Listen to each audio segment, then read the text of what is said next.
gente vai falar da nova lei de licitações. Eu vou aqui já compartilhar a minha tela com vocês, porque no dia 1º de abril, tá, nós tivemos aí o advento da lei 14.133, que é a nova lei de licitações. Essa nova lei de licitações, ela se aplica no Brasil inteiro. Então a gente tem órgãos, entidades que são federais, como por exemplo, você pode ver ali a Presidência da República, os ministérios, as secretarias, que são órgãos federais e que a lei 14.133 se aplica a esses órgãos. Mas também a gente tem órgãos dos estados, por exemplo, você pega aí o governo do estado, da região aí que você mora, aqui é o governo do estado de São Paulo, todos os órgãos que compõem ali o governo são órgãos estaduais e também os órgãos municipais. Por exemplo, a sua prefeitura, a prefeitura da cidade que você reside, é um órgão municipal. Então, todas essas esferas, seja estadual, municipal, distrital, né, Distrito Federal, a União, Estados, Distrito Federal e municípios, todos eles deverão seguir obrigatoriamente a lei 14.133, com a exclusão das estatais. O que são as estatais? São as sociedades de economia mista e as empresas públicas. Essas estatais, elas têm uma lei específica, que é a lei 13.303 de 2016, e nas estatais, a legislação que vai ser aplicada continua sendo a lei específica, a lei 13.303.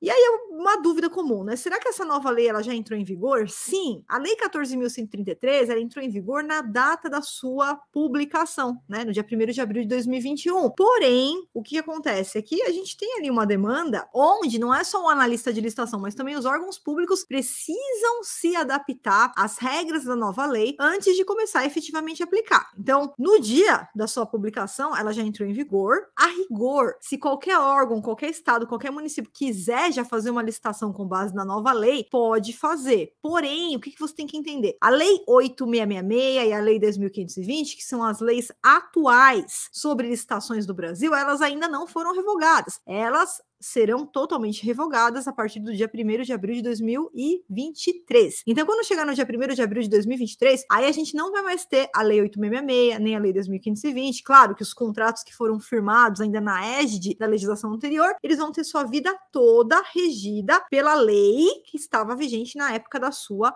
edição. Exemplificando, eu fiz hoje uma licitação pela lei 8.666, e é um serviço continuado, que o contrato, né, logo no dia, por exemplo, no dia 1º de fevereiro, eu faço uma licitação pela lei 8.666, esse contrato ele vai até o final, o contrato que resulta da licitação com a lei 8.666, mesmo que a lei 8.666 for revogada no dia 1º de abril de 2023, o contrato ele vai até o fim com a lei que ele foi implementado, né, naquela época. Mas a partir do dia 1º de abril de 2023, então, a gente não tem mais a possibilidade de fazer novas licitações no regime atual, e todas as novas licitações elas vão seguir o novo regime. Então, o edital é aquela carta onde vem especificando qual que é a lei que vai reger aquele edital. A legislação que estiver constando ali, logo na primeira página do edital, vai ser a lei que vai ser aplicada do início da licitação até o fim do contrato, tá? Então, é bom que isso fique bem claro e que também fique claro que a gente ainda até 1º de abril de 2023 vamos ter muitas oportunidades ainda no atual regime. E aí que entra a questão do analista master de licitação. A lei ela já está em vigor, tá? E como que vai funcionar? Nós temos algumas modalidades de licitação. Então, atualmente, no regime atual, que é o regime que está em vigor e vai continuar em vigor até dia 1º de abril de 2023, a gente tem algumas modalidades. Modalidade, ela vai dar o formato para a licitação. Modalidade, hoje, ela está acoplada ao prazo, ao universo dos licitantes que vão participar, a requisitos, prazos mais dilatados,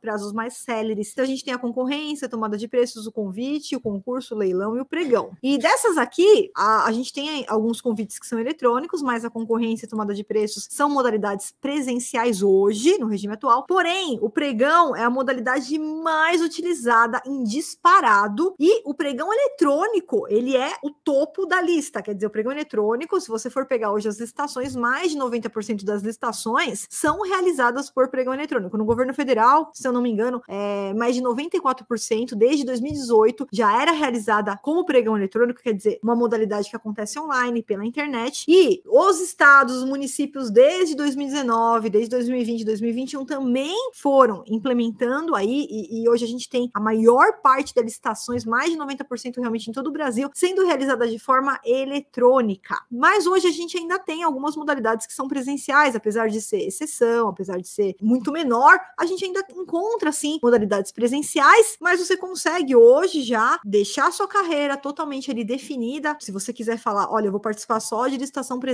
de licitação eletrônica. Você consegue faturar acima de 10 mil reais por mês participando só de oportunidades eletrônicas. Mas eu sempre gosto de preparar o meu aluno também para presencial, porque às vezes aparece uma possibilidade de uma licitação presencial na rua da sua casa, no seu bairro, né? E aí você não vai deixar aquela oportunidade passar, então é bom que você, como analista master, esteja totalmente preparado. Agora, com a nova lei de licitações, a coisa vai mudar. Primeiro, vai cair a tomada de preços e o convite, eles não vão mais existir na nova lei de licitações, não existem mais na nova lei de licitações. E na lei 14.133, apesar da gente ter pregão, concorrência e o diálogo competitivo, que é uma nova modalidade, eu vou falar para você, essas licitações, elas precisam ser realizadas preferencialmente de forma eletrônica. Então, a lei, lá no artigo 17, ela traz a previsão de que, se eu for realizar a licitação de forma presencial, é uma conduta excepcional, quer dizer, eu só vou poder fazer uma licitação presencial excepcionalmente, com justificativa, e além de tudo, eu vou ter que gravar o vídeo e o áudio da sessão e disponibilizar isso nos autos do processo. Então, olha só o trabalho que vai dar se um órgão realmente quiser fazer a licitação presencial. Então, preferencialmente, todas as licitações vão ser realizadas de forma eletrônica, ou seja, a concorrência vai ser eletrônica, o pregão vai ser eletrônico, e tudo isso é muito significativo para a carreira do analista master de licitação, ainda mais que a gente já vem agora de uma rotina de trabalhar em casa. Muitos acabaram se adaptando pelo trabalho em casa e que não querem abrir mão desse conforto, porque traz uma flexibilidade muito interessante, né, para você que fica em casa, perto dos familiares, não precisa viajar, não precisa se deslocar, você acaba ganhando mais tempo, você acaba tendo mais produtividade no seu dia e fazendo ali coisas que você não fazia, como ficar perto da sua família, dos seus pets, aí dos seus filhos, do seu pai, da sua mãe, enfim. E tudo isso a gente consegue adequar